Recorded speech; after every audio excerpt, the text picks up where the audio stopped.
The number one enemy of mashed potatoes is overworking them. That is what gets mashed potatoes gluey.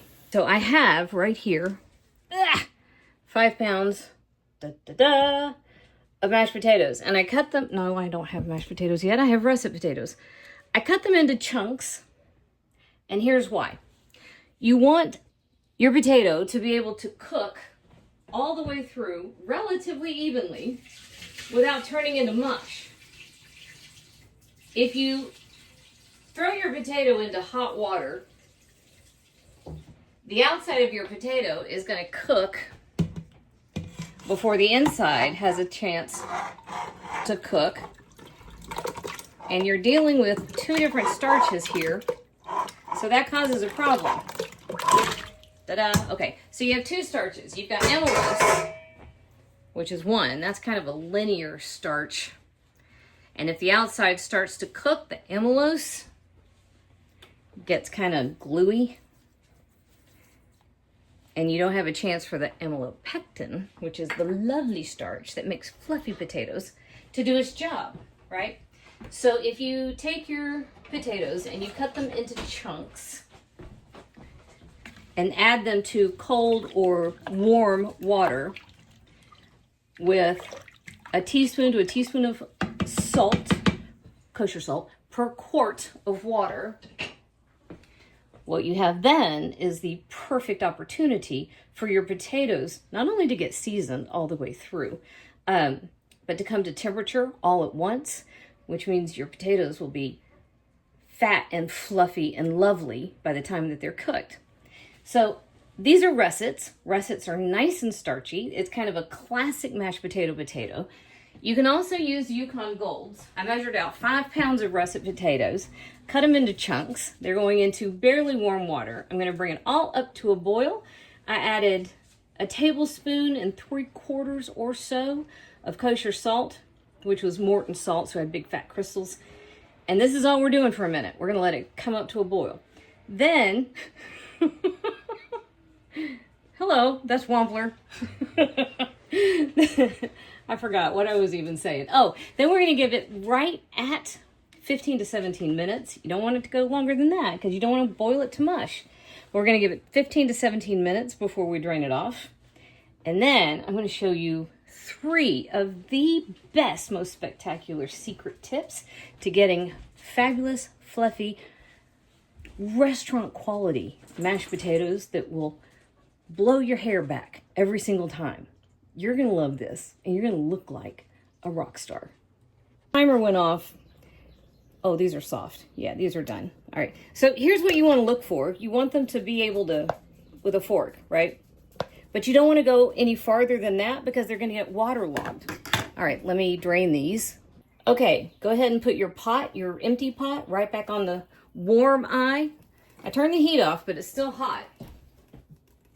And then shake out your colander because you want your potatoes to be as dry as possible. And I know that seems a little counterintuitive, but we want to get rid of the water. We don't want to agitate these potatoes any more than we have to. So the number one enemy, see how dry those are? We have a little bit dripping off the bottom of our colander, but nice and dry. That's nice. The number one enemy of mashed potatoes is overworking them. You remember I said that amylose thing. That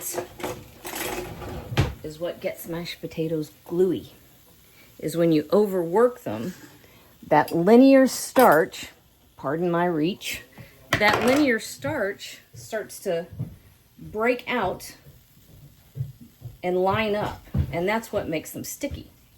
All right, we're gonna go in here with about a teaspoon and a half, maybe a touch more.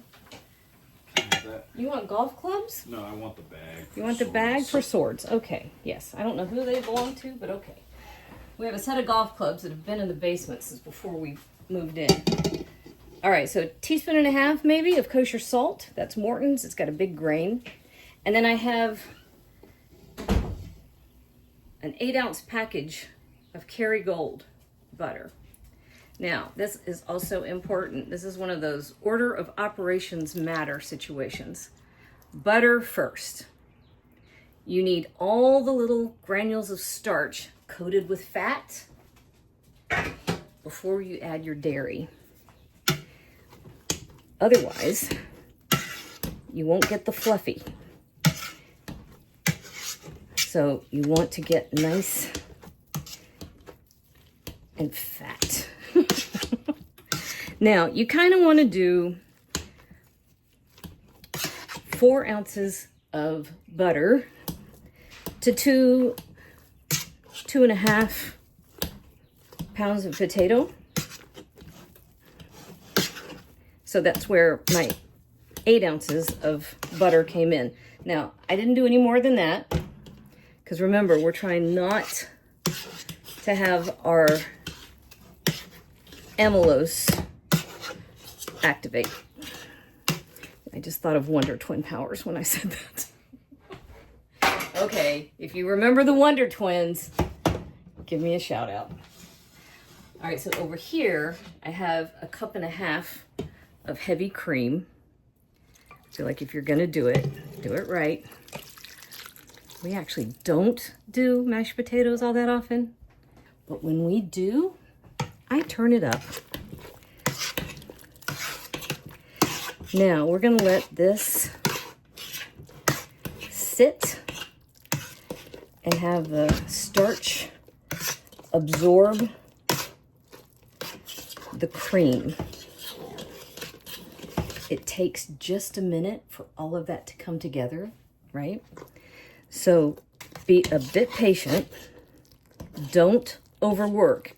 I'm kind of using my potato masher to feel for lumps. Now, this is the stage where the French, who are masters of the potato, you got to admit, will use a chinois, or, oh, I forgot the name of it. It's the sieve, the flat sieve, and they will pass mashed potato through it so that it turns into the most luscious, silky stuff you've ever tasted. I'm not gonna do that. But what I am gonna do is taste.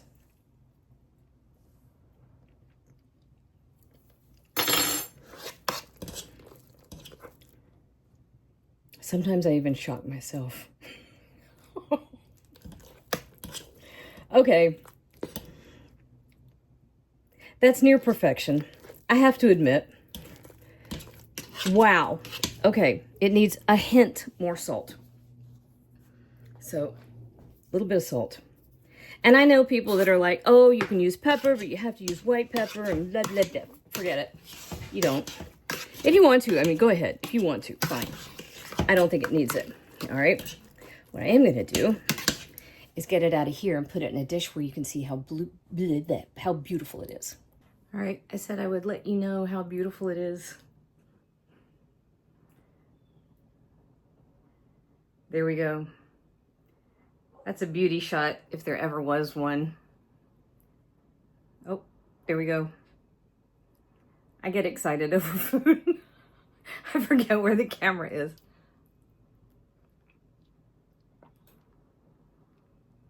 You can't get better than that. Classic, creamy, fluffy, spectacular mashed potatoes.